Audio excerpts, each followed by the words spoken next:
These days girls ఎంత single ఉన్నారంటే ఏఐని అడుగుతున్నాం ఒక ఫోటో పెట్టి generate a man you think would suit me అని చెప్పి, అండ్ ఏఐ ఏమో మన పక్కన ఒక అబ్బాయిని పెడుతుంది. ఓకే, అంటే I'm part of those girls, but you see we're so cooked. ఒక పార్ట్నర్ లేడు, మేము ఏఐని అడుగుతున్నాం. అది కూడా మా చాయిస్ కూడా కాదు, ఏఐని అడుగుతున్నాం నీకెవరు సూట్ అవుతారు అనిపిస్తే వాళ్ళని జనరేట్ చేయు అని. అంటే మాకు అర్థమైపోయింది మేము చూస్ చేసుకుంటే రెడ్ ఫ్లాగ్స్ని చూస్ చేసుకుంటాం అని మాకు అర్థమైంది. అందుకే ఏఐకి వదిలేస్తున్నాం ఆ చాయిస్ కూడా.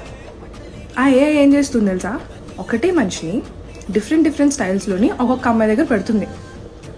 మీరు మా రీల్స్ అన్నీ చూస్తే, ఈ ట్రెండింగ్ జరుగుతున్న రీల్స్ అన్నీ చూస్తే అబ్బాయి ఒకటే ఉంటాడు, ఫేస్ ఒకటే, కానీ hair style, dressing style, beard అంతా డిఫరెంట్